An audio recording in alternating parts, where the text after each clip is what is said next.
You can't stop me in the eye. Or whatever. Right, let's load game. There we are. Welcome back to the Curse of Mantras. To like part 7 or something. Something like that. We need to like battle the Death Realm. Level 4. My god. 5 it. Blah blah blah blah. The hell? Oh, 25, that's fine, yeah. Yes. Flower of life, woo!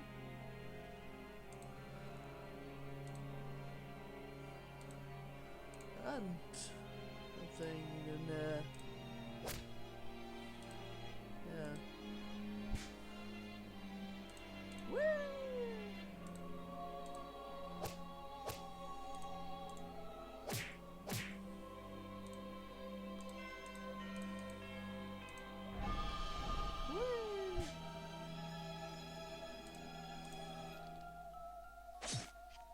Oh my lord.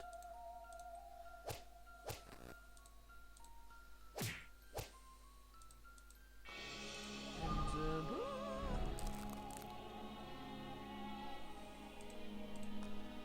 giant wasp.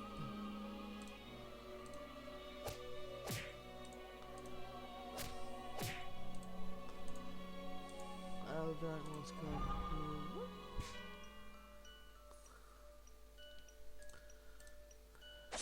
Yes.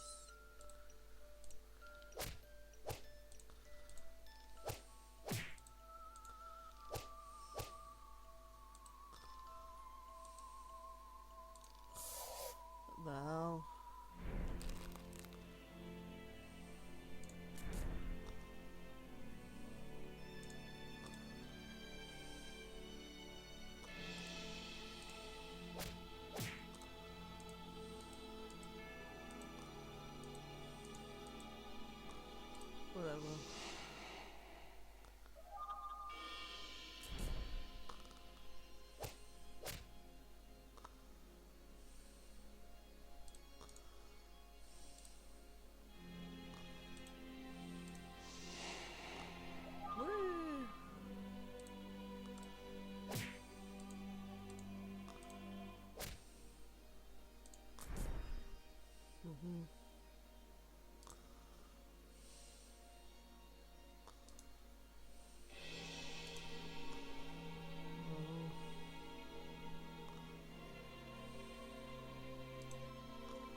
Yeah.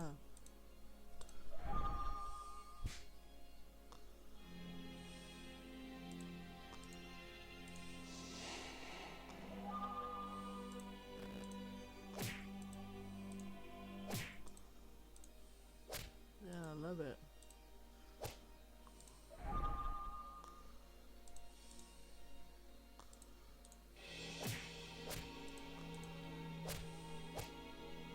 My God, yes.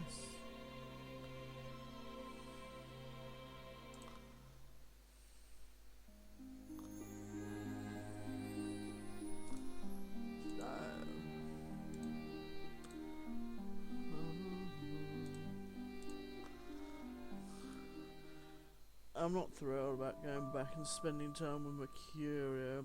It's hard to predict. I'm not sure what to expect, which in fairness can be a thrill.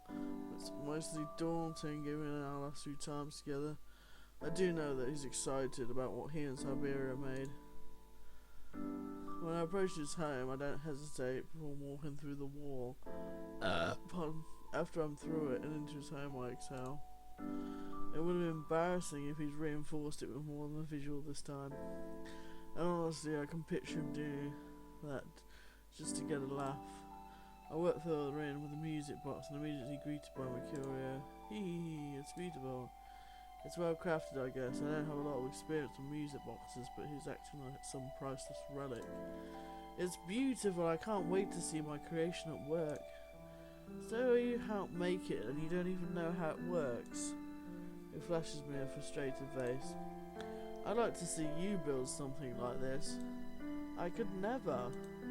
Exactly here. It's a feat of engineering. If I say so myself, I deserve some kind of prize for it. Rolling my eyes, I put my hands on my hips, he's making it sound like it was just him and him alone. Siberia helped. Yes, he's an excellent assistant. Do you even know how it works, or was that part of what Siberia assisted with? He frowns, clearly hurt by my insinuation. We stare at one another. He's waiting for me to say more, and I'm basking in the momentary silence. Should we get started? Well, fine. I work the box until the memory comes down round us. The view is kind of fuzzy, like it's not the greatest quality, but I can tell the memory is from a long while ago. We see who I think is Mercurio when he was young. He's tinkering in a garage that's littered with bits and pieces of equipment. He hits his finger and shouts, but it's something I don't understand. Just as he's going up to kick the car he's been working on, one that's just big enough for him, an older man catches him. Mercurio looks up and murmurs in the same language. The man makes the memory feel warm and happy. I feel peace course through me. Just having a bit of a drink. Son, I'm proud of the language you've created, but I need you speak in the one I understand. I hit my hand. That's the price of working with your hands, they can get hurt. The man gets on his knees and kisses Mercurio's hand. No need for the doctor, a kiss will make it better. They laugh and talk. It's obvious the man is tired, but he stays with his son and listens to everything he says as if it's the most important thing in the world. He ruffles his son's hair and walks inside. Just before the door closes, we catch a small amount of conversation. Honey, we need to talk about the power bill. Mercurio washes his father head out with worry. Money is tight, but they always make it work. And Mercurio works hard to make the tuition for school worth it. He's never missed a day and he's never got less than an A. The next day, Mercurio's dad comes home just to take a tour aside and head back to work. He pats Mercurio's head as he leaves. Mercurio trails after. Do you really have to go? You're going to make great things happen, and this is how I can make sure you get every opportunity you deserve. With that, he leaves. The memory skips, and then a different man knocks on the front door. A woman who must be Mercurio's mother answers. The voices are jumbled, out of focus, but even the greying memory, the cold chill I feel just watching says enough. The stranger's voice grows deafeningly loud. Overworked, too much overtime, couldn't focus, passed away, accident, sorry. Guilt, shame, intense agony and anger swirl with the memory until I'm afraid I'm going to go insane in the blanket of darkness. The memory lifts and Mercurio's emotions drain out of me. I look over at Mercurio as I know him and see him biting his bottom lips, his eyes shining. He takes a slow breath. So it's my fault, I'm the one to blame. His normal emotions and reaction is always odd considering how unaware it seemed my emotions in the past. I swallow and open my mouth. Comfort him. It's not your fault. Mercurio shakes his head and I see his throat bob as he tries to swallow what he's feeling. It's not. Your dad wanted to work hard. He wanted to give you the world. You didn't make him. Mercurio faces me with fury. His fist tightened and I'm always afraid of the rage I see. I was greedy. It was like I didn't care what they had to sacrifice. Because you were a kid. Mercurio pauses for a second. Excuse me. Pardon me. You were a kid, and kids aren't supposed to worry about money. They're supposed to take and dream of bigger things. Mercurio considers that and sighs. I know you're right, logically. Mercurio doesn't want any more small talk and practically shoves me out of his place. I need to process this, wrap my head around it here. There needs to be a grounding point, or it's just insanity. He keeps muttering to himself as he paces, and I see myself out. I know I'll be back soon enough. I walk in the general direction of Kraken's home. As I walk, I expect to run into him, as I have every other time he's been on my mind or I've wanted to talk to him. I'm always shocked that I get a door beyond the dampness of the swamp. My first instinct is to push the door to see if it will open for me easily, but I knock instead. Kraken isn't the type I want to offend, especially on accident.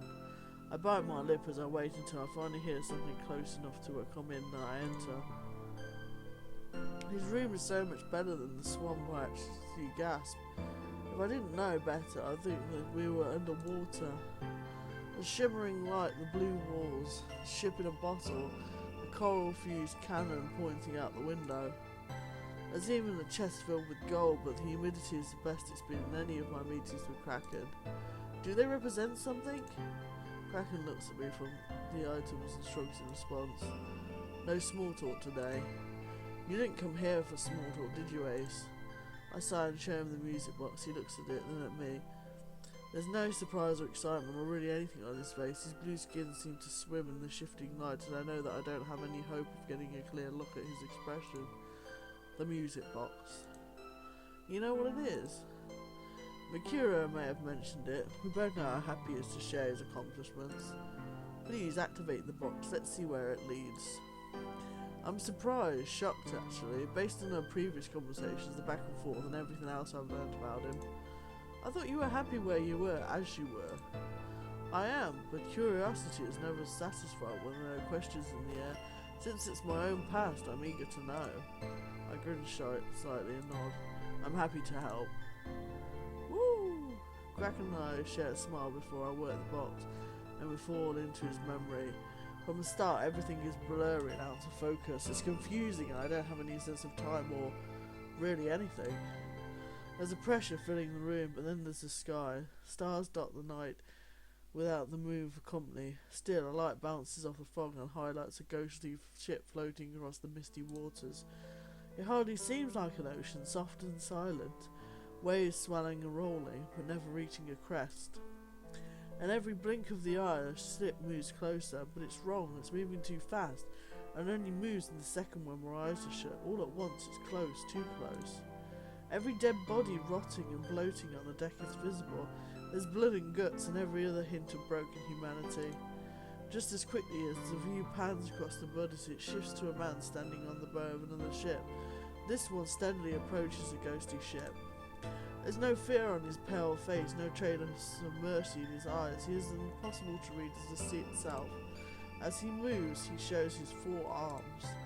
My eyes flick to Kraken as the memory ends. I've never met anyone else with more than 2 arms, so I can't imagine it being anyone but him. That was sad. How sad? Why do you think that? I turned my gaze to him and motioned to the place where the ghost ship was just moments ago. All of those people, they're dead. They had lives and families and then they're gone. Kraken rolls his eyes. You don't know who they were. You don't know what they were doing. Why does it bother you? I often shake my head. How can you not understand? It's enough that they're people, were people. They're dead, so it's sad.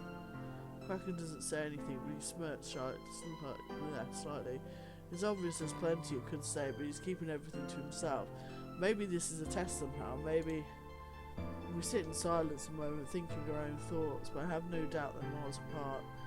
I want to break the silence to say something or anything, but as soon as I open my mouth, Kraken opens his. So much for satisfaction, I'm even more curious. I'm sure I was the other man on the ship, but what? But I'm not sure why I was there, what my role was, or how any of that happened, and yet, excuse me, I knew those people somehow. I pack up the box and nod to Kraken. I'll be back soon and we'll be able to explore a new memory.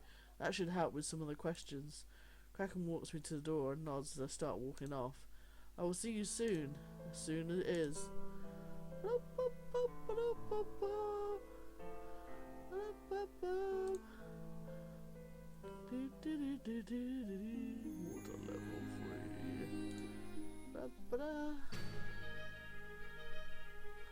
4.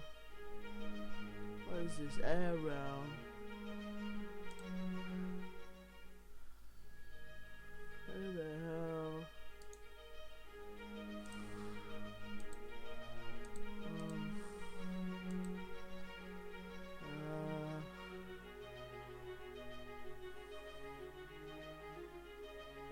Back.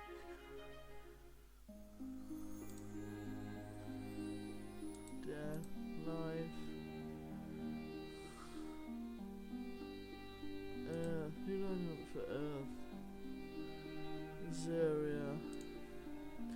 Azaria for the Earth. Yeah. Azaria for the Earth.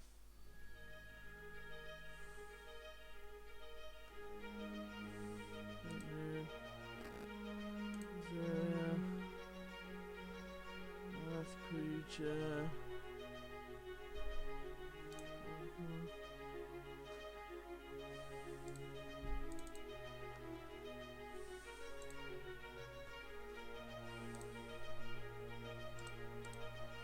I have my flowers there.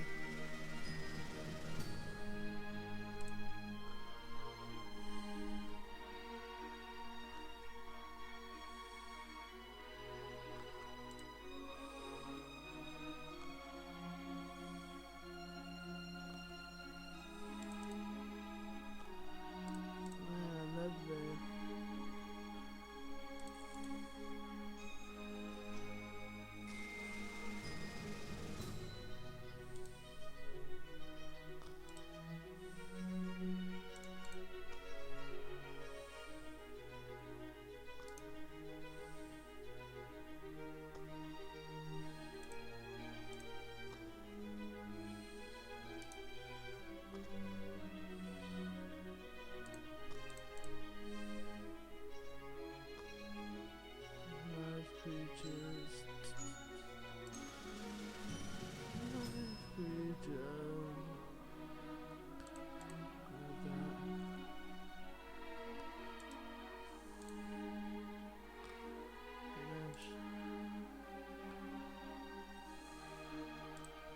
Flowers.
Yes, I went happy. Air creature.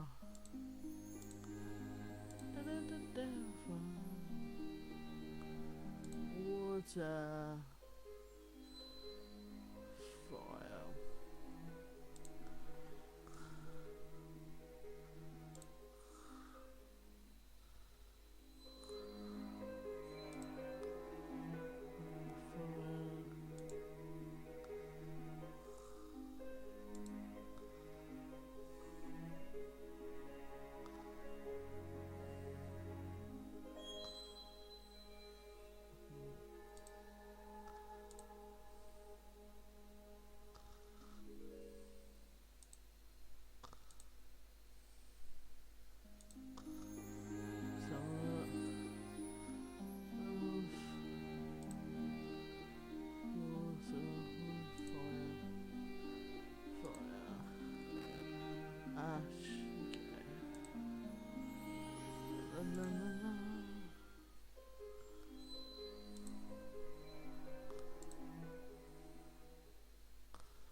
Toad, yes.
Finish. Alright. How brilliant.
teach you how many small creatures can fall in and stop a army.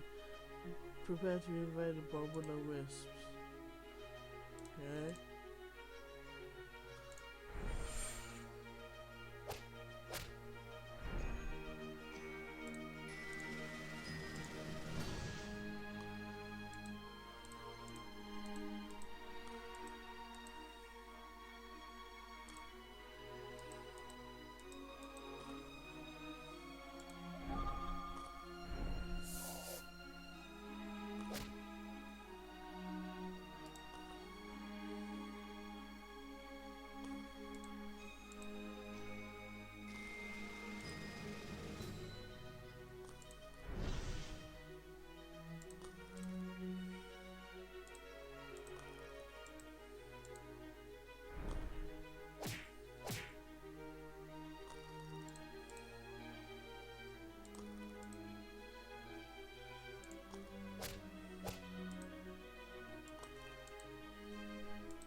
fire. Ashes and yeah.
Don't listen to what the others say.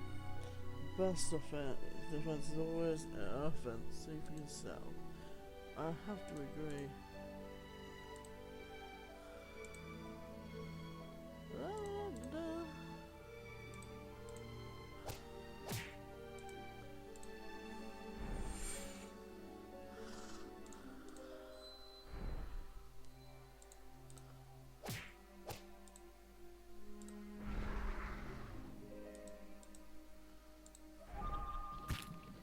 What the hell?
Yeah. What the smell?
Since you like so much wandering around the death realm, I'm going to show you a few deadly tricks. I'm going to turn all your creatures into undead servants.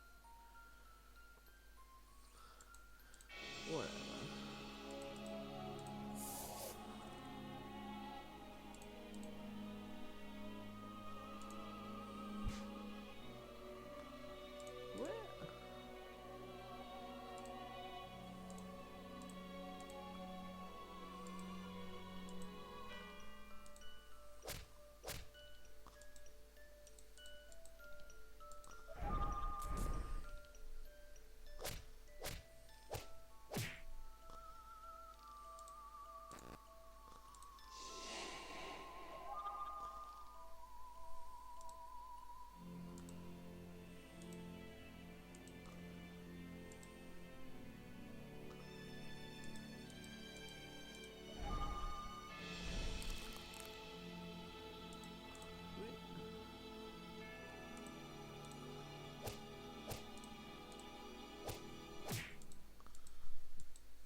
death realm. Who's like... Okay.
I'll leave it there for today. I actually put Azuria, but they kept giving me Ash on that round for some reason. Never mind. Please join me again for more Curse of Manchas, where we'll be opening the magic box even more. I wonder what's in there. What's the store? Whatever you're doing today, have a good one. See you later now. Bye.